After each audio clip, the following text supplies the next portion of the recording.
My name is Lexi Gill. I'm 35 years old, a sergeant first class in the United States Army. Most people say I was born to wear this uniform, but for 12 years, I played another role, Mark's wife. And that performance ended with a text message. I'm leaving you, it said. I'm going to Miami with my 20-year-old girlfriend. I've already cleaned out our joint account, haha. A moment later, my phone rang again. It was my mother-in-law. Before I could even speak, she launched into a tirade. Mark told me everything. Lexi, you need to take a good long look at yourself. You're too rigid, too obsessed with the army. A man needs softness, not a commanding officer in the house. It's no wonder he found that other girl. Her voice was like scraping metal, clawing at my ears. You pushed him away, Lexi. This is your fault. I hung up without saying a word. They both thought I would crumble. But they don't know that for a soldier, a surprise attack is just the signal to begin a long-planned counteroffensive. Let me know where you're watching from in the comments, hit that like button, and subscribe if you've ever been blamed by the people you love for their own betrayal. The air in my office at Fort Bragg was thick with the familiar smell of stale coffee and paperwork. It was the smell of late nights and early mornings, the scent of a career built on precision and dedication. Outside my window, the North Carolina humidity hung heavy over the sprawling base, but inside, the air conditioning hummed a steady, monotonous tune. I was leaning over the desk of a young private, my finger tapping a line item on his after-action report. You need to double-check Section 3B, Private, I said, my voice even. It was the same tone I used on the training grounds, the same one I used in briefings. Calm, controlled. The ammo count is off by 2 rounds. In our world, details are life and death. Yes, Sergeant, he mumbled, his face flushing with embarrassment as he quickly made the correction. Just then, my phone, lying face down on my desk, buzzed against the wood. A single, sharp vibration. I gave the private a nod of dismissal and waited until he'd cleared the doorway before I picked it up. The screen lit up with a notification from Mark, my husband. My finger swiped across the glass. The words appeared, stark white against a black background. I'm leaving you. I'm going to Miami with my 20-year-old girlfriend. I've already cleaned out our joint account, haha. I read the message once, then twice. The words didn't seem to connect. It was like reading a casualty report for a stranger. The final ha-ha hung in the air, a digital sneer that was more brutal than any profanity. My face didn't change. My breathing didn't hitch. I just felt a sudden, profound coldness spread through my chest, a silent grenade that had detonated without a sound. My only physical reaction was a slight narrowing of my eyes, the way a sniper squints when acquiring a target. The B-roll of our 12 years together, the awkward first date, the wedding at the Fayetteville courthouse, the arguments over his spending, my deployments, flashed through my mind, not with sadness, but with the cold clarity of an intelligence debrief. Before I could even process the full extent of the tactical strike, my phone rang. The screen flashed with a name that made my stomach tighten into a knot. Mother-in-law. Linda. I let it ring twice, a soldier's habit of giving the enemy a moment to reveal their position. Then I took a deep, steadying breath, the kind I take before stepping out on a qualification range, and answered. Hello, Linda. There was no preamble. No, how are you? Just the immediate launch of a coordinated assault. Lexi, Mark just told me, she began, her voice dripping with a cloying, false sympathy that was sharper than any knife. I just can't believe you let it get to this point. I told you, a man like my Mark needs attention. He needs to feel like a man.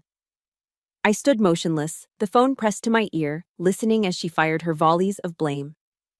A wife is supposed to nurture a home, not be constantly worried about her next promotion. All that time in the field, running around in the mud. What did you expect? That little thing, Melissa, she works at his dealership. She looks up to him. She knows how to admire a man, how to make him feel important. Each word was a piece of shrapnel, tearing into the very insecurities Mark had spent years methodically cultivating in me. The idea that my service, my pride, my entire identity as a soldier was not a source of honor but a fundamental flaw in my character as a woman. He was lonely, Lexi, she continued, her voice rising with self-righteous indignation. You were never home. You pushed him away. This is your fault. The accusation hung in the silence between us. Your fault. The final definitive verdict from the family I had tried for 12 years to be a part of. I said nothing. There was no point. Arguing with Linda was like trying to reason with incoming fire. You just take cover and wait for it to stop. I disconnected the call without a goodbye. I didn't cry. Tears are a luxury you can't afford in a war zone. Instead, I walked with deliberate, measured steps back to my desk and opened my government-issued laptop. The familiar login screen appeared. My fingers moved swiftly across the keyboard, typing in the URL for the USAA website. It was the bank for military members, a place of order and reliability. I entered my credentials. The main page loaded. My eyes went straight to the checking account line, the one we shared. The balance was displayed in stark, unforgiving numbers. $7.14. Enough for a large coffee at Starbucks. He'd done it. He'd actually done it. The ha-ha from his text echoed in my head. My jaw tightened. I scrolled down. There it was. Savings account. Lexi Gill. A separate account I'd opened years ago. A strategic reserve. It was where my re-enlistment bonuses went. It was where the rental income from the 2 small properties I owned near the base was deposited. My little monopoly project, as Mark had mockingly called it. I clicked on it. The balance was untouched, intact, healthy. A cold, hard wave of something that felt like victory washed over me. I opened a new message to Mark. My thumbs typed out 2 simple words. Good luck. I hit send. It wasn't a wish. It was a starting gun. My gaze drifted to the bottom drawer of my filing cabinet. My hand moved on its own, pulling it open. Tucked in the back, beneath old field manuals and spare sets of dog tags, was a thin manila folder. I placed it on my desk. There was no label on it. There didn't need to be. I opened it. Inside were the assets I had been quietly gathering for the last 3 months. Copies of credit card statements showing charges for jewelry I never received. Hotel receipts from a business trip to Raleigh that I knew had been canceled. And on top, the single piece of intel that had started it all. A receipt from the Fayetteville Pie Company, a fancy, expensive place we had never been to together. A dinner for 2, paid for on a Tuesday night when he was supposedly working late. The night I found that receipt in his jeans pocket was the night my mission parameters had changed. I hadn't confronted him. I hadn't yelled or cried. Confrontation wasn't the objective. The objective was to prepare. A soldier never walks onto a battlefield unprepared. Linda's words came back to me. You're not soft. You're a commanding officer. I looked at the file, at the undeniable proof of his betrayal, and a grim smile touched my lips for the first time that day. She was right about one thing. I wasn't a soft wife. I am a soldier. And this is my battlefield. This war started a long time ago. That night, I drove back to the small 2-bedroom apartment Mark and I shared on post. The silence inside was absolute, a stark contrast to the constant, humming energy of the base. It was a standard-issue military housing unit, identical to hundreds of others, but it was supposed to be our home. Now, it just felt like an empty barracks. I walked through the living room, my boots echoing on the laminate flooring. A faint, phantom scent of pine lingered in the air, a ghost of the sad little Christmas tree we'd put up last year. That scent, once a comfort, now felt like an accusation. Sitting on the edge of our perfectly made bed, a habit from the army I could never shake, the memories began to surface, not as a flood, but as a series of cold, sharp snapshots from the past. The war hadn't started with that text message. It had been a long, slow campaign of attrition against my spirit, and I had the battle scars to prove it. My mind drifted back to last Thanksgiving. I had just come back from a 2-week field training exercise in the Uwharrie National Forest. 2 weeks of sleeping in the dirt, of constant rain, of being so bone-tired that my muscles ached with every breath. I'd driven the 6 hours back to Fort Bragg, taken the quickest shower of my life to wash off the grime and the smell of mud, and then driven straight to Mark's parents' house, desperate not to be late. I walked in the door, my hair still damp, my face bare of any makeup. The exhaustion was a heavy cloak I couldn't take off. Linda, my mother-in-law, was the first to greet me. She looked me up and down, her perfectly lipsticked mouth twisting into a tight little frown. "Well, look at you," she'd said, her voice loud enough for everyone in the living room to hear. "You look like you just crawled out of a foxhole. You could have at least put on a little lipstick, Lexi. It's Thanksgiving, for heaven's sake." A flush of shame and anger burned my cheeks. I had just spent 2 weeks serving my country, pushed my body to its absolute limit, and all she saw was a woman who hadn't tried hard enough to be pretty. A moment later, Mark strolled in behind me. In his hand, he held a $20 bottle of Cabernet Sauvignon he'd picked up from the grocery store. "Mark, you're here!" his father boomed. The room erupted in cheers. He was hugged, his back was slapped. He was the hero of the hour for bringing a bottle of wine. I, who had driven 6 hours through traffic just to be there, just to be part of the family, faded into the wallpaper. I was just the tired, plain accessory on the hero's arm. That was the theme of our marriage. My efforts were invisible, his were celebrated. I remembered the early days when I'd received my first significant re-enlistment bonus. I was so excited. I spent weeks researching real estate, poring over financial reports, and finally found a small, run-down house near the base that I knew I could flip into a profitable rental property. I laid out the entire plan for Mark one evening, my voice buzzing with enthusiasm, showing him the spreadsheets, the potential ROI. He'd just smirked at me over the top of his beer. "Honey, that's cute," he'd said, his tone dripping with condescension. He called it my little Monopoly project. "Look, why don't you just leave the money stuff to the men? You focus on your, running around in the mud thing." The sting of that dismissal was sharp and deep. He didn't see a savvy, ambitious woman. He saw a child playing a board game. That was the day I made a decision. I went to a lawyer and, without telling him, formed my own LLC, a separate legal entity, a fortress. I was building my own defenses long before I even consciously knew I was under siege. My Monopoly project became my secret. The money I earned, the properties I acquired, they were mine, shielded from his condescending gaze.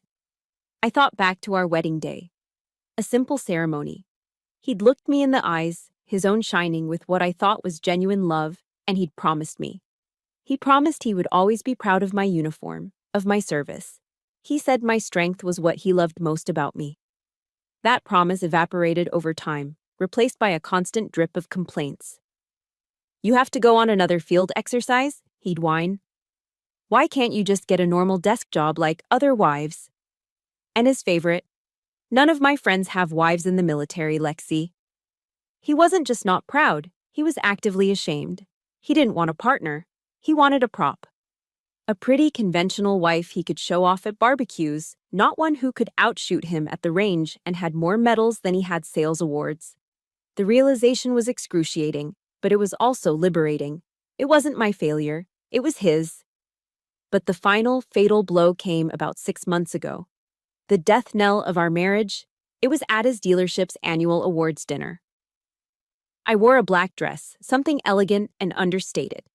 I'd even put on the lipstick Linda was so fond of. I was trying. I was always trying. That's when I first met Melissa. She was the new receptionist, all of 20 years old with bright eyes and a bubbly, almost childlike energy. Mark introduced us. She looked me over with a wide, curious gaze, a look that took in my 35-year-old face, the fine lines around my eyes from years of stress and sun. Then she asked the question, so innocent but so utterly devastating. "Oh, it's so nice to meet you," she chirped. "Are you Mark's older sister?" Time seemed to stop. The clinking of glasses, the hum of conversation, it all faded away. But the worst part wasn't the question. It was Mark's reaction. He threw his head back and let out a loud, booming laugh. A laugh that felt like a physical blow to my gut. He didn't correct her. He just laughed. In that single soul-crushing moment, standing in front of his future mistress, he had erased me. He had stripped me of my title, my role, my identity as his wife. I was no longer his partner. I was just some older woman standing next to him. That was it. That was the moment I knew. Our marriage wasn't just cracked, it was dead and buried. If you've ever had your hard work or sacrifices completely dismissed by someone who was supposed to be your biggest supporter, please hit that like button. And in the comments, just type a simple, "I see you." Because for so many years, I just wanted to be seen. How could I not have seen this coming? The signs were all there, as clear as signal flares against a night sky. I just hadn't wanted to read them. His condescension became my shield. His dismissal became my camouflage. While he wasn't looking, while he was so certain that I was just a simple soldier who only understood commands and camouflage patterns, I began to build my own empire. The weekends became my main theater of operations. Mark's weekends were a predictable rotation of American leisure. Saturdays were for golf with his sales buddies at the Gates 4 Golf and Country Club, and Sundays were for collapsing on the couch, surrounded by beer and bags of Doritos, yelling at the Carolina Panthers on TV. I never begrudged him that time. In fact, I cherished it. It was the time I needed. It was my time. While he was lining up a putt, I was at the Fayetteville Public Library, hunched over a carrel in the quietest corner of the second floor. I checked out every book I could find on North Carolina's real estate law. I taught myself how to read market analysis reports, how to calculate cash flow, and how to understand the arcane language of mortgage agreements. The librarians started to know me by name. I was the quiet woman in civilian clothes who always smelled faintly of gun oil and spent hours taking meticulous notes. While he was screaming at a referee's bad call, I was driving my beat-up Honda Civic through the less glamorous neighborhoods surrounding Fort Bragg. I'd look for the houses other people overlooked. Small, boxy, post-war homes with peeling paint and overgrown yards. I'd park across the street and just look at them, not seeing the decay, but the potential. I saw the worn-out siding and imagined fresh vinyl. I saw the weed-choked flower beds and pictured neat rows of rose bushes. I wasn't just looking at houses, I was surveying terrain, identifying strategic assets. To him, it was my little monopoly project. To me, it was the construction of a fortress. Every number I punched into my Excel spreadsheet was another brick in the wall. Every hour I spent researching zoning laws was another layer of mortar. And when I finally used my re-enlistment bonus to close on that first small property, the feeling wasn't just excitement. It was security. The first signed rental agreement wasn't just income. It was a declaration of independence. It was a wall he couldn't breach. During the renovation of that first house, I met Mr. Hank. He was a retired Marine, a wiry old man with hands as tough as leather and a chest full of Vietnam ribbons he never talked about. I'd hired him to do the flooring, since that was one skill I couldn't teach myself from a YouTube video. The plan was for him to come in, do the job, and leave. But he kept finding reasons to stick around. He saw me, a young female soldier, up on a ladder in paint-splattered fatigues, patching drywall and wrestling with light fixtures. He saw the discipline, the refusal to quit. It must have struck a chord. "You remind me of me when I was a young buck," he'd said one afternoon, his voice a gravelly rumble. He started showing me things. How to properly cut in the edges when painting, the right kind of anchor to use for a heavy shelf, how to fix a leaky faucet. He never asked about my personal life. He just saw the mission, and he decided to help. More than the technical skills, he became a quiet sounding board. He'd listen. He saw the effort. "Don't you ever let anyone belittle your sweat, kid," he told me once, after I'd spent a whole day sanding down old kitchen cabinets. "The work your hands do? That's real. That's yours." He saw what Mark refused to. That this wasn't a game. This was my life's work. My other companion in this solitary mission came through the speakers of an old clock radio I kept in my cleaning kit. On the nights Mark was out for his late meetings, which I knew were just drinks with his friends or, as it turned out, dinners with Melissa, I had a routine. I'd lay out a mat on the living room floor, break down my service rifle, and methodically clean each component. And while I worked, I'd listen to Dave Ramsey. His folksy Tennessee accent filled the quiet apartment, a voice of reason in the chaos of my life. I listened to him talk about getting out of debt, about building wealth, about his baby steps. I followed them with the same discipline I'd learned in basic training. Live on less than you make. Invest the rest. No excuses. One night, I was reassembling the bolt carrier group of my M4 when Dave said something that hit me like a physical force. Financial freedom isn't about having a lot of money, he said. It's about having choices. Choices. The word echoed in my mind. That's what this was all about. I wasn't just investing in real estate, I was investing in my own freedom. I was building a future where I could make my own decisions on my own terms, without needing anyone's permission or approval. A future where I wouldn't be trapped by a joint bank account or a man who saw my ambition as a cute little hobby. The sacrifices were real. I remember one summer, a group of my friends from my unit were planning a long weekend trip to the Outer Banks. Beach houses, bonfires, a much-needed break from the rigors of military life. I wanted to go so badly, to feel the salt on my skin and just turn my brain off for a few days. But the money for that trip was the exact amount I needed for the down payment on my second rental property. I told them I couldn't make it. When Mark found out, he was furious. "Why are you always so cheap, Lexi?" he'd yelled. "You're missing out on life. It's just a few $100." He had no idea. He saw a missed vacation. I saw the foundation of my future. I just smiled a thin, tired smile and gave him the lie that had become my shield. "I'm investing in our future, honey," I'd said. It was a harmless lie, but it concealed a deeper truth. I was investing in my future. A future where I would never again have to depend on a man who looked at me and saw someone lesser. And as I sat there in that empty apartment, the silence no longer felt lonely. It felt peaceful. Every quiet sacrifice, every weekend spent working while he played, every dollar I'd saved instead of spent, it had all led to this moment. The quiet, sweet satisfaction of knowing that when the storm finally came, I was standing in a fortress of my own making. For the next 2 days at work, I existed inside my fortress. I was efficient, I was precise, I was Sergeant First Class Gill. I ran drills, signed paperwork, and conducted briefings with the same unwavering focus I always had. But it was a performance. Inside there was just a cold, echoing silence. I was functioning, but I wasn't feeling. I was a soldier on autopilot. But some people are trained to see what lies beneath the camouflage. Master Sergeant Mike Rivera was my direct superior, a big, burly infantryman from South Texas who had seen 3 tours in Afghanistan. We'd served together for 5 years. He was a man of few words, but he had eyes that missed nothing. He didn't say anything on the first day. On the second day, during our morning intel brief, he noticed it. Not in my words, but in the white-knuckled grip I had on my coffee mug. In the way my eyes would glaze over for a split second, my focus drifting somewhere far beyond the situation maps on the screen. He didn't call me out.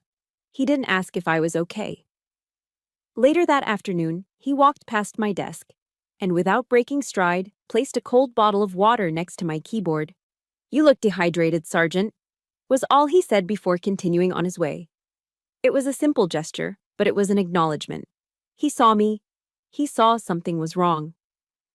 At 5 o'clock, as I was packing my bag to leave, he appeared at my doorway, blocking the exit with his imposing frame. "Cook out," he said. It wasn't a question. "My treat. Heard they've got the watermelon milkshakes back for the summer." A lump formed in my throat. Cookout was the quintessential North Carolina fast food joint, the go-to spot for soldiers after a long day. It was cheap, it was fast, and their milkshakes were legendary. His invitation wasn't about the food. It was an offer of sanctuary, delivered without pity or prying questions. It was exactly what I needed. I just nodded. 15 minutes later, we were sitting in a worn-out booth under the buzzing fluorescent lights of the Cookout on Ramsey Street. The air smelled of char-grilled burgers and salty French fries. The whirring and clanking of the milkshake machine was a constant, oddly comforting soundtrack. I watched the teenagers behind the counter, laughing and messing around, and for a moment, the weight on my chest felt a little lighter. We ate in silence for a few minutes. The easy, comfortable silence of 2 soldiers who didn't need to fill the air with meaningless chatter, He just let me be. He let me breathe. Then, as I was stirring my thick pink milkshake with a straw, he finally spoke, his voice low and calm. "All right, Jill, talk to me. What's going on?" And just like that, the dam broke. Under the harsh neon lights, surrounded by the smell of greasy food, I told him everything. I told him about the text message, the haha, the clean bank account. I told him about the phone call from Linda, her voice dripping with blame. I told him about the years of being made to feel small, about my Monopoly project, about being called Mark's older sister. I didn't cry. I had been trained too well to show that kind of vulnerability. But my voice cracked. It fractured in places, betraying the raw, ragged pain I'd kept locked down for so long. Mike just listened. He was a big man, with calloused hands that had seen combat. But he listened with a stillness and an intensity that made me feel like I was the only person in the world. He didn't offer platitudes. He didn't say, "It'll all be okay," or, "You'll get through this." He just let the silence settle after I finished, his dark eyes fixed on mine. Then, he said the words that I will never forget for as long as I live. He leaned forward slightly, his expression deadly serious. "He wasn't worthy of the uniform you wear." It hit me like a physical blow, but a healing one. It was a key turning a lock I didn't even know was there. All the pain, the shame, the years of feeling inadequate. It all just released. Because he wasn't looking at me as a failed wife. He was looking at me as a soldier, a comrade, a warrior. He was validating the one part of me that Mark and his family had tried so hard to diminish. In that moment, he didn't just offer sympathy, he gave me back my honor. He then told me about his own divorce, about how his ex-wife had left him while he was on his second tour, how he came home to an empty house and a mountain of debt. He told me how it was his platoon, his brothers in arms, who had pulled him out of that dark hole. "In the Army, we have a creed," he said, his voice a low rumble. "We never leave a fallen comrade. Mark may have abandoned his post, Lexi, but your squad is still here. I'm still here." Right then, sitting in a cheap fast food booth with a half-eaten burger in front of me, I finally understood. Family isn't always about blood. Sometimes it's about the people who are willing to stand with you in the trenches. It's the family you choose, the one you earn. The shift inside me was immediate. The cold, lonely silence in my head was replaced by a surge of strength. I wasn't alone in this fight anymore.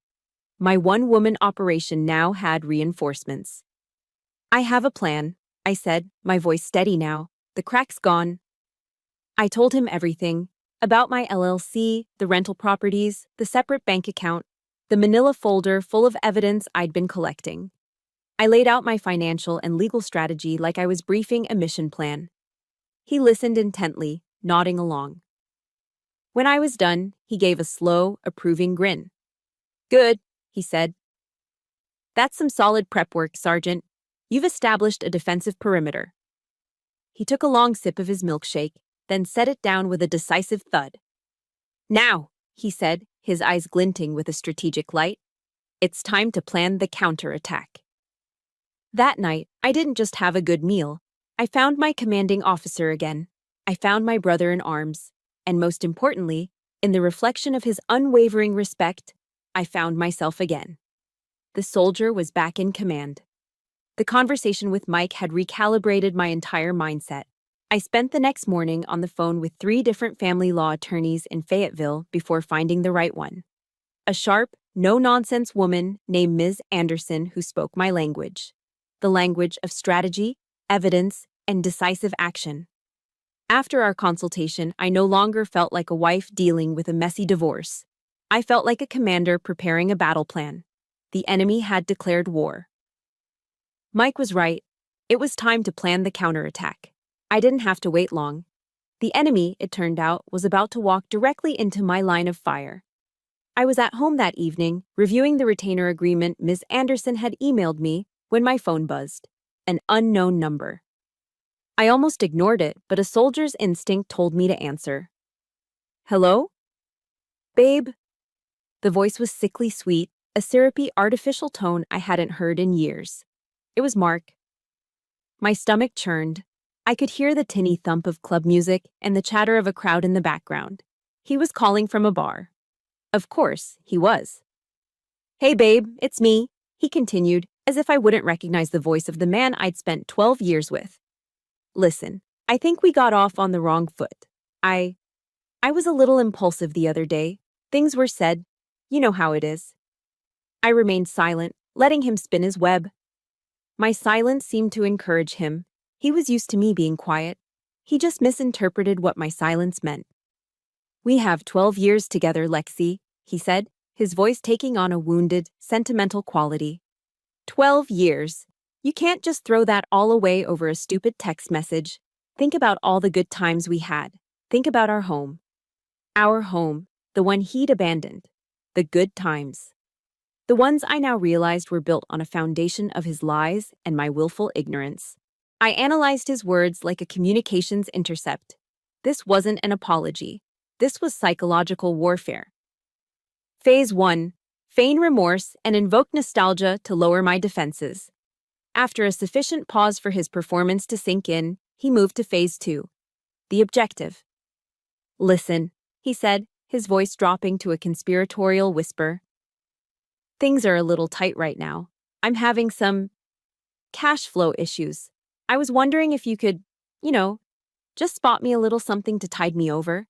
Just temporarily, until I get settled here in Miami. The deposit on this place in South Beach is no joke. The sheer, unmitigated audacity of it almost made me laugh out loud. It was breathtaking. The man who had stolen our life savings, who had run off with a woman young enough to be his daughter, was now calling me from a bar in Miami to ask for a loan. He hadn't just burned the bridge, he was trying to sell me the ashes. This wasn't remorse. He wasn't sorry for what he did. He was just sorry it hadn't worked out as easily as he'd planned. He was trying a different tactic, probing for a weakness he could exploit. The old Lexi, the one who always tried to keep the peace, might have caved. But that Lexi was gone. She'd been a casualty of war. I took a deep, centering breath, the kind you take before you squeeze the trigger. When I spoke, my voice was devoid of all emotion. It was as cold and hard as the steel of my service weapon. Mark, there are 2 things you need to understand, I said, my tone flat and non-negotiable. The sudden shift in my voice clearly startled him. There was a pause on his end. What? First, I continued, enunciating each word with chilling precision, you will never call me babe again. We are not on those terms. Second, any and all future communication from you will go through my lawyer. Her name is Ms. Anderson. You can submit your financial requests to her. Stunned silence. I could almost hear the gears grinding in his head as he tried to process this new reality. The music in the background seemed to get louder. A lawyer? He finally sputtered, his voice losing all its manufactured sweetness and shifting into pure, indignant rage. A lawyer? What the hell are you doing, Lexi? Are you trying to ruin me? Is that it? After everything I've done for you. The victim card, the last resort of a desperate man who has lost control of the narrative. The anger that had been simmering inside me, cold and controlled, finally found its voice. But it wasn't a shout. It was a quiet, lethal question. What have you done for me, Mark? I asked, my voice dangerously calm. Let's review the record. You belittled my career. You were ashamed of me. You lied to me for months, maybe years. You cheated on me, and you stole my money. Our money. So, yes, you can talk to my lawyer. I could hear him starting to yell, a string of curses and accusations already forming on his lips, but he never got to finish. I pressed the red icon on the screen, severing the connection. The silence that followed was deafening. I looked down at my hand. It was trembling slightly. Not from fear, not from sadness. It was the aftershock of adrenaline, the physical release of a righteous anger I'd held in check for far too long. I walked to the window and looked out at the perfectly manicured lawns of the base housing. In the distance, I could see the faint lights of the training grounds where soldiers were preparing for battles of a different kind. I had just won my first one. I had established a perimeter. The enemy had tested my defenses, and he had been repelled. The war was far from over, but for the first time in a very long time, I felt like I was the one in command. A week later, I was standing in the main ballroom of the Fort Bragg Officers Club. It was the hail and farewell for Master Sergeant Mike Rivera. He was being reassigned to a new post in Germany. The room was a sea of dress blue uniforms, the air filled with the respectful murmur of conversation and the clinking of glasses. For the first time in what felt like a lifetime, a sense of peace settled over me. This was my world. This was my family. I was surrounded by men and women who understood sacrifice, who valued honor and duty above all else. I felt a rare sense of pride, of belonging. The ceremony was beautiful. Speeches were made, plaques were presented. I was standing with a group of fellow NCOs, laughing at a story Mike was telling about his early days in the Army. In that moment, the chaos of my personal life felt a million miles away. And then the doors at the far end of the ballroom burst open. The sound was so violent, so out of place, that the entire room fell silent. Every head turned. And there he was. Mark. He stumbled into the room, reeking of cheap whiskey that I could practically smell from 50 feet away. He was wearing a stained t-shirt, ripped jeans, and a belligerent sneer on his face. He was a profane stain on a sacred canvas. A civilian shipwreck washed up in the middle of a naval fleet. Every eye in the room darted from him to me. In an instant, I became the center of 100 different stares. I was no longer Sergeant Gill. I was just his wife. "Lexi!" he bellowed, his voice a drunken, slurring mess that echoed in the cavernous silence. "I knew I'd find you here. You can't just ignore my calls and hide from me." He started lurching towards me, shoving past a bewildered young lieutenant. He was a man on a mission, and that mission was my public humiliation. I was frozen to the spot, my blood turning to ice in my veins. This wasn't happening. Not here, not in my sanctuary. He stopped a few feet in front of me, a wild, crazed look in his eyes. He wasn't just talking to me anymore. He turned and addressed the entire room, spreading his arms wide as if he were a twisted master of ceremonies. "Hey, everybody!" he shouted, a spray of spittle flying from his lips. "You all know my wife, Sergeant First Class Gill, a great American soldier." He paused, a sick, theatrical grin on his face. So great, in fact, she forgot how to be a damn wife. So dedicated to the Army that she'd rather sleep with her rifle than her own husband.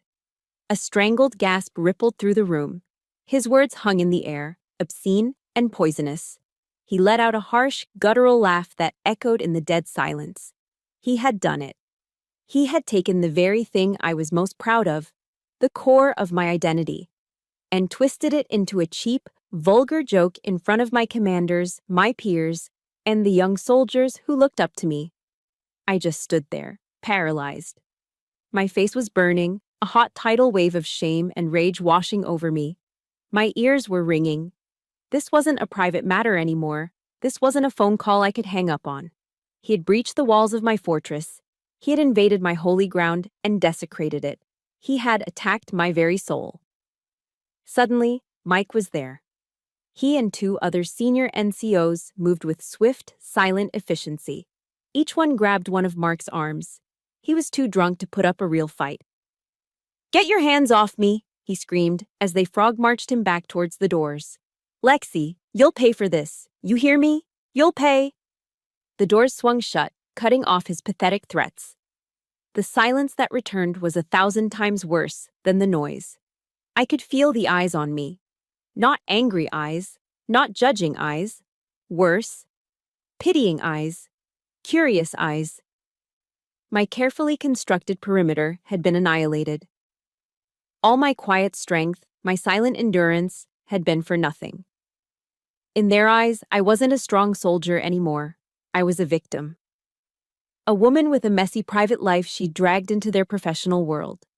My silence hadn't protected me. It had only made me look weak. I didn't say a word. I didn't look at Mike as he came back to my side. I simply turned, my movements stiff and robotic, and walked out of the ballroom. I pushed through the doors and into the humid North Carolina night. The chirping of crickets sounded unnaturally loud. I didn't cry. The time for tears was over. The time for hurt was over. Something inside me had snapped, and in its place was a fury so cold and so pure it felt like ice water flooding my veins. It cleansed me of all doubt, all hesitation. He wanted a public war.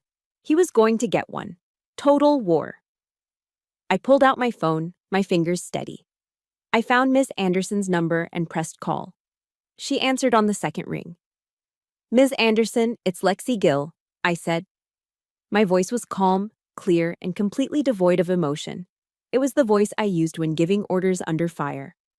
"Sergeant Gill, is everything all right?" "There's been a change in strategy," I said. "We're moving from defensive to offensive operations, effective immediately. I want him served. I don't care what it takes. And I want you to file for an emergency hearing. We're not negotiating. We're not waiting. I want everything, Ms. Anderson, everything he's not entitled to. He just crossed the final line." This was my point of no return.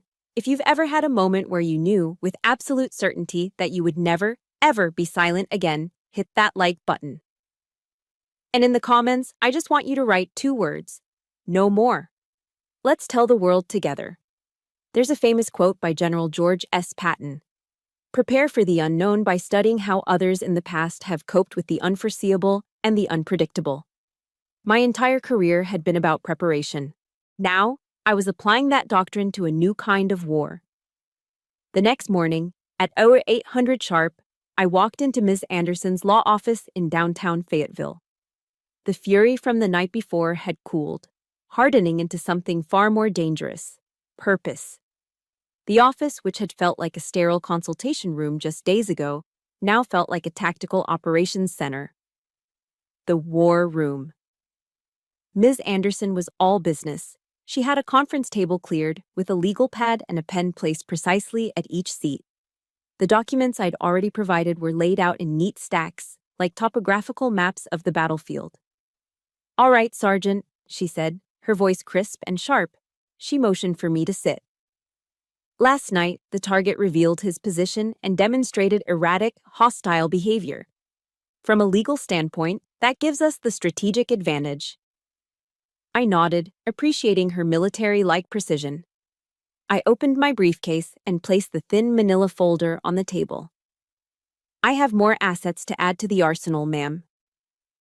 I laid out the credit card statements, the hotel receipts, the damning dinner receipt from the Fayetteville Pie Company.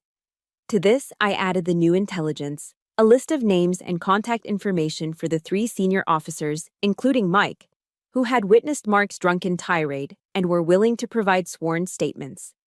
Ms. Anderson examined each document with the cool, appraising eye of a weapons inspector. "Excellent," she murmured, circling a charge for a diamond bracelet on a joint credit card statement. "Every receipt is a bullet. Every witness is a rifle.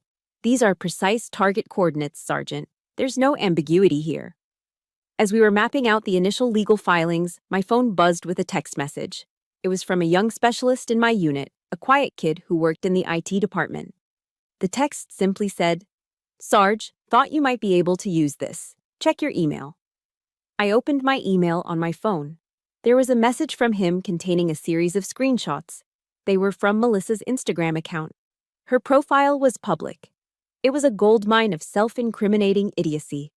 There were pictures of her posing with expensive designer handbags, with captions like, "My baby treats me so good. Charles spoiled." There was a post with a booking confirmation for a boutique hotel in South Beach, with the caption, "Miami, here we come. Can't wait to get away from all the drama here." And the worst one, a selfie of her pouting, with a passive-aggressive caption that read, "Some old ladies just can't let go. Move on. New chapter." Most of the gifts had been purchased in the last 3 months, with Mark's credit card, our credit card. "Child's play," I muttered under my breath, disgusted by the sheer immaturity of it all. Ms. Anderson peered over my shoulder at the phone screen. A slow, predatory smile spread across her face. "No, Sergeant," she corrected me gently. "This is not child's play. This is an unforced error from the opposing force. This is irrefutable evidence of intent, financial malfeasance, and alienation of affection. This young woman just made herself our star witness. We won't even have to subpoena her." The phone rang again. This time, It was Mike Rivera. "Just wanted to let you know I've already written my official statement," he said, his voice firm. "What he did was a disgrace. He can't disrespect one of my soldiers like that and get away with it. I may be heading to Germany, but I'll fly back on my own dime to testify if I have to." I was floored. "Mike, thank you." "Don't thank me," he said. "We don't leave our people behind. Ever." An hour later, another call. It was Mr. Hank, the retired Marine. A friend of a friend who worked at the officers' club had told him what happened. "I heard about that little punk," he growled into the phone. "Listen, kid, I still have copies of every invoice, every contract, every check you ever wrote me for the work on those houses. If he tries to claim he had anything to do with building that business of yours, you tell your lawyer I'm ready to take the stand." As I hung up, I realized my army was bigger than I thought. It wasn't just a sharp lawyer. It was the quiet IT specialist. It was my commanding officer. It was the old carpenter who saw my sweat and valued it. It was a coalition of people who believed in me, who had seen my quiet, relentless work when no one else was looking. Ms. Anderson leaned back in her chair, tapping her pen on the table. She had a glint in her eye, the look of a strategist who's just found the enemy's critical vulnerability. "I have one more angle," she said. "His behavior at an official military function on military property could be considered a violation of the Uniform Code of Military Justice, specifically Article 134, conduct prejudicial to good order and discipline, or of a nature to bring discredit upon the armed forces." "But he's a civilian," I pointed out. "He is," she agreed. "And the base command probably won't prosecute a civilian for it. However, the fact that his actions could be subject to investigation by the Provost Marshal gives us incredible leverage. The mere mention of the UCMJ in a civilian court will be a psychological grenade. It suggests his actions weren't just a domestic dispute, they were an insult to the entire institution of the U.S. Army." I nodded slowly, a cold sense of clarity settling over me. I finally saw the whole battlefield. This was no longer a simple divorce. It was an all-out campaign. We would use every legal document, every witness, every social media post, and every psychological tool at our disposal. The objective was no longer just survival. The objective was unconditional surrender, total victory. The Cumberland County Family Courtroom was a small, sterile room, but on that Tuesday morning, it felt as charged as a battlefield right before an assault. The air was thick with tension, the low hum of the air conditioning doing little to cool the animosity. This was the stage. This was the final showdown. Mark was already there when I arrived with Ms. Anderson. He was trying to look confident, decked out in a cheap, slightly too shiny polyester suit. But he couldn't hide the dark circles under his eyes or the nervous way he kept adjusting his tie. He looked like a cornered animal trying to appear dangerous. In the back row, Melissa was hunched over her phone, her face pale, looking young and utterly out of her depth. She refused to meet my gaze. Then, I walked in. I hadn't worn my uniform. That was for my battlefield, not his. Instead, I wore a simple, well-tailored navy blue pantsuit. My hair was pulled back in a tight regulation bun. I walked with my shoulders back, my chin high, my steps measured and even, just as I'd been trained to do. My entire presence radiated discipline and control, a stark, glaring contrast to the disheveled desperation radiating from Mark's side of the room. I took my seat next to Ms. Anderson and faced forward, my eyes fixed on the judge's bench. I didn't give him the satisfaction of a single glance. The judge entered. She was an older woman with sharp, intelligent eyes and a stern, unyielding expression. Her name was Judge Eleanor Vance, and a quick search by Ms. Anderson had revealed a crucial piece of intel. She had served for 20 years in the Army's Judge Advocate General's Corps.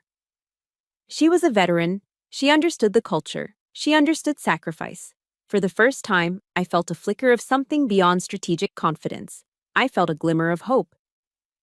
Mark's lawyer, a slick man with too much hair gel, went first. He tried to paint a picture of a long-suffering husband, neglected by a cold, career-obsessed wife. He used words like abandonment and emotional desertion. He portrayed Mark as a man driven into the arms of another woman by loneliness. I sat there, motionless, as he spun his fiction. Then it was Ms. Anderson's turn. She stood up, calm and poised. She was a master of controlled demolition. She didn't raise her voice. She simply dismantled his entire case, piece by piece, with cold, hard evidence. Your Honor, she began, her voice cutting through the room. The opposing counsel speaks of abandonment. I'd like to present Exhibit A. She placed a printout of Mark's first text message on the projector. The words, "I'm leaving you. I've already cleaned out our joint account, haha," filled the screen. Does this sound like the heartbroken plea of an abandoned husband, Your Honor? Or does it sound like the gleeful boast of a thief? Mark flinched. His lawyer objected. The judge overruled it. Counsel speaks of a man driven to loneliness, Ms. Anderson continued, seamlessly moving to her next attack. I present Exhibits B, C, and D.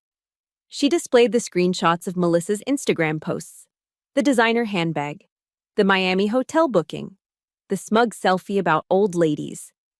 Does this look like a somber search for companionship, Your Honor? Or does it look like a premeditated affair funded by stolen marital assets? Melissa sank lower in her seat, her face turning crimson. Mark stared straight ahead, a muscle twitching in his jaw. Finally, Ms. Anderson said, her voice laced with ice, the opposing counsel asked for sympathy for his client. I present Exhibit E, a sworn statement from Master Sergeant Michael Rivera of the United States Army. She read from the statement, her voice ringing with authority. She recounted Mike's description of Mark's drunken, disorderly conduct at an official military ceremony, his obscene insults directed at Sergeant Gill's service and character. And this, Your Honor, she finished, placing the document down, is this the behavior of a man who deserves this court's sympathy? The room was silent. Judge Vance's eyes bore into Mark, her expression like granite. But the real knockout punch was yet to come. Mark's lawyer, desperate now, moved on to the finances. He made a claim for 50% of all assets, including, he said with a smug flourish, the portfolio of rental properties. Ms. Anderson waited for him to finish. Then she stood up and delivered the kill shot. Your Honor, my client objects to this claim in the strongest possible terms. I'd like to present Exhibits F and G. On the screen, she projected the articles of incorporation for my LLC, Gill Properties, dated 6 years prior. Then, she displayed the bank statements for the LLC, showing a clear, unbroken line of funding. My military re-enlistment bonuses and direct deposits from my personal Army salary. There was not a single dollar from Mark. Your Honor, Ms. Anderson said, her voice clear and powerful. My client did not just build a career in the United States Army. She single-handedly built a business. Mr. Gill was not a partner in this endeavor. He was not a shareholder. He was not even aware of its full extent. She paused, letting the weight of her words land. He was, for all legal and financial purposes, an outsider. You could have heard a pin drop. Mark's jaw was hanging open. He looked at me, his eyes wide with disbelief and fury. He had been so busy belittling my little monopoly project that he had never bothered to realize it was real. Judge Vance looked down from her bench, her gaze fixed on Mark. There was no sympathy in her eyes, only contempt. Mr. Gill, she said, her voice as cold as a winter morning at Fort Drum. You have displayed a staggering lack of respect, not just for your wife, but for the institution of marriage and for the military community she serves with honor. She didn't even look at her notes. This court hereby orders an immediate freeze on all remaining marital assets. You are ordered to repay the full amount you withdrew from the joint account within 30 days. Your claim on the real estate properties held by Gill Properties, LLC is summarily and completely dismissed. She picked up the gavel. Furthermore, I find your behavior, particularly your disruption of a military function, to be utterly reprehensible. Consider yourself lucky that is all you are facing today. The gavel came down with a sharp, final crack. Bang! Mark sat there, stunned into silence, his face the color of ash. I took a breath. A deep, slow, shuddering breath that felt like the first one I had taken in 12 years. It was the breath of a soldier after the last shot has been fired. The breath of a survivor. The battle was over. I had won. The crack of the judge's gavel was the final shot of the war. I had won. But as I walked out of the courthouse and into the bright North Carolina sunshine, I didn't feel the explosive joy of victory I had expected. There was no triumphant surge. Instead, there was just quiet. A vast, hollow, echoing silence. The adrenaline that had fueled me for months drained away, leaving behind a profound and staggering exhaustion.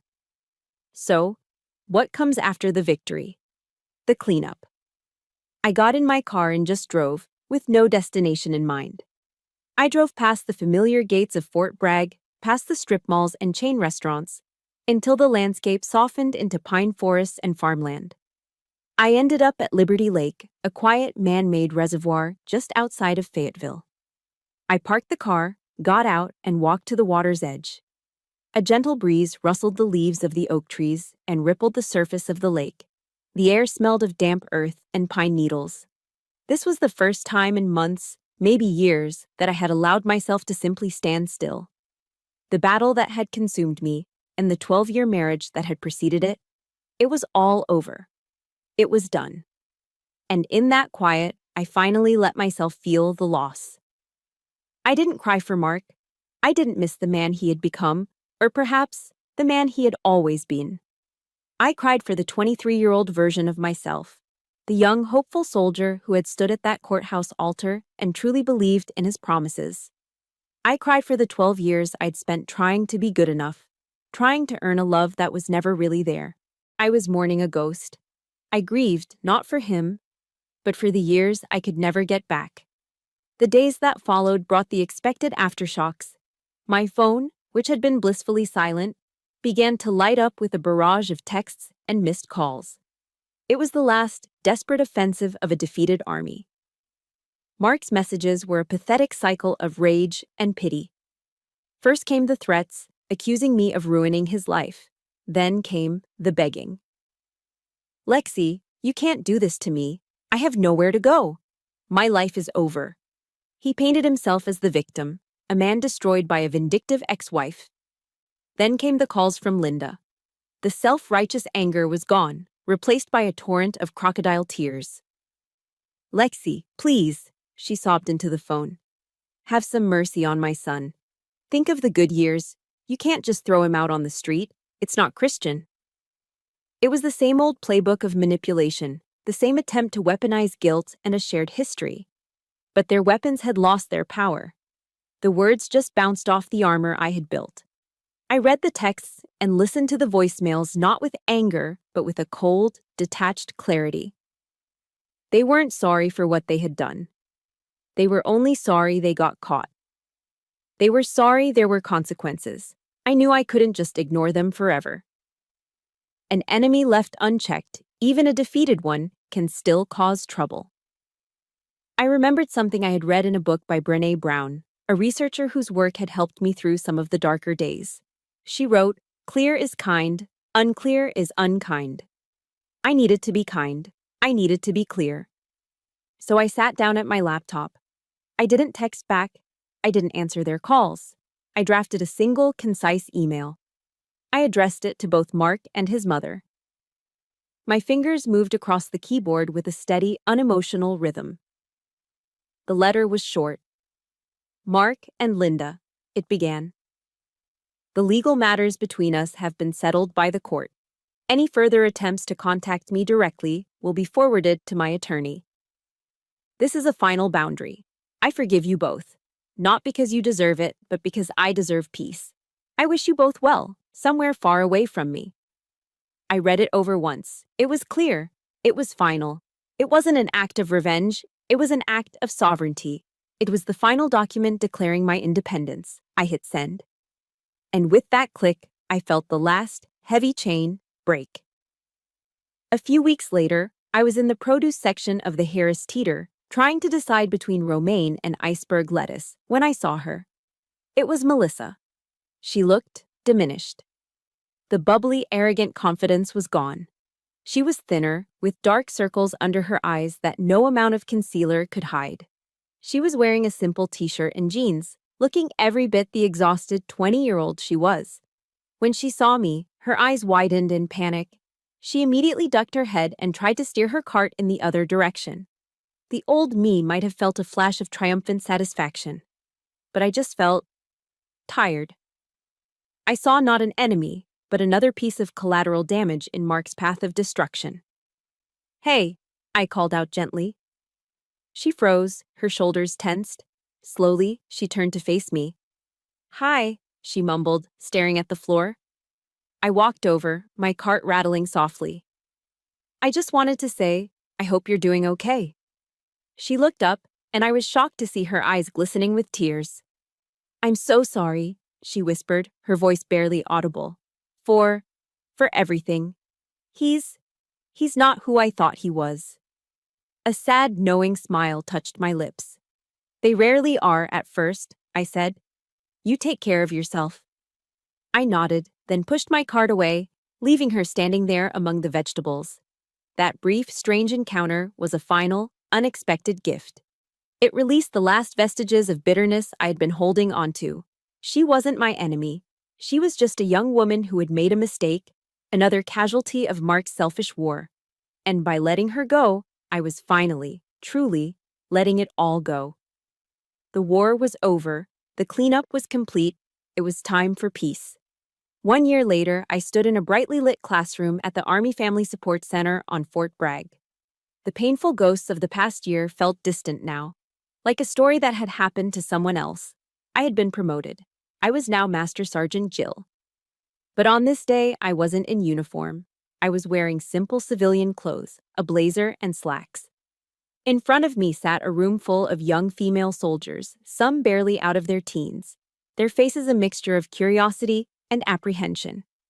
This was the first seminar I'd ever taught. I'd called it Operation Financial Freedom. I didn't tell them my story, not the messy personal details. That story was mine. But I gave them the lessons that story had taught me. I gave them the armor I'd been forced to forge for myself. I put up slides showing them how to read their leave and earnings statement, how to open a thrift savings plan, how to start their own LLC. The greatest enemy of your independence is not a person, I told them, my voice calm and steady as I walked among their desks. It is a lack of preparation. The world will respect you exactly as much as you respect yourself. Build your own financial fortress. Know your own value, down to the last dollar. And never ever give anyone else control over your future. As I looked at their determined young faces, I realized this was what came after the victory. You don't just rebuild your own life, you help others build theirs. After the seminar, as I was packing up my laptop, a hesitant voice called my name. "Lexi." I turned. It was Linda, Mark's mother. I hadn't seen her since the court date. She looked smaller. The sharp, judgmental angles of her face had softened into weary lines of exhaustion. She was 10 years older than the last time I saw her. "I was just passing by," she said, clutching her purse. "I saw the flyer for your class." "It was a good turnout," I said, keeping my voice neutral. She wrung her hands. "I just thought you should know. Mark isn't doing well. After everything, his dealership did an internal review. They fired him for his relationship with Melissa. He's in a mountain of debt. He had to move back home with us." I just nodded, saying nothing. Her eyes filled with a familiar, weary sadness. "He still blames you, you know," she said, her voice barely a whisper. "He says you ruined his life." I looked at this woman who had caused me so much pain, and I felt nothing. No anger, no bitterness, just a strange, quiet pity for a life spent propping up a hollow man. "No, Linda," I said, my voice gentle but firm. "Mark ruined his own life. I just refused to let him ruin mine along with it." She had no answer to that. She just gave a small, defeated nod and walked away. That was the last time I ever saw her. 2 years after the divorce, my portfolio had grown to 5 rental properties. I took a portion of the profits and established a small scholarship fund. I called it the Hank W. Kowalski Vocational Grant, in honor of the old Marine who had taught me how to fix more than just leaky faucets. It was for veterans who wanted to learn a trade, become a carpenter, an electrician, a welder. It was for people who wanted to build things with their own hands, to build something real. My grandmother used to read me a passage from the Bible, from Proverbs. She is clothed with strength and dignity. She can laugh at the days to come. For a long time, I didn't understand that. But now I did. I was no longer the invisible wife of a car salesman. I was Master Sergeant Jill. I was an investor. I was a teacher. I was the master of my own life. I had found a new, deeper joy in service, not just to my country, but to the soldiers, the young women who were walking the same path I had. 5 years. 5 years have passed since the day my old life burned to the ground. I'm sitting in my home office now. It's a room I built myself in one of my rental properties, which I now live in. On the wall in front of me, my military awards are neatly displayed. The Meritorious Service Medal, a few Army Commendation Medals, certificates of achievement. They are symbols of a life of service. But next to them, there is another frame. A small, simple, black frame. Inside it is not a medal or a certificate. It's a screenshot of a text message, printed on high-quality photo paper. I'm leaving you. I'm going to Miami with my 20-year-old girlfriend. I've already cleaned out our joint account, haha. I look at it now, and I don't feel the sting of betrayal. I don't feel the cold shock of that day. I smile. It's not a scar. It's a trophy. It's the first-place prize from the toughest battle I ever fought. It's the proof that the enemy's surprise attack, the one meant to destroy me, had accidentally triggered the most successful mission of my entire life. It was the starting gun for my own personal operation, Operation Dawn. And the dawn, it turned out, was beautiful. Thank you for listening to my story. If you're going through your own battle right now, please know this: you are stronger than you think, and you are not alone. The most important mission you will ever have is the one to save yourself.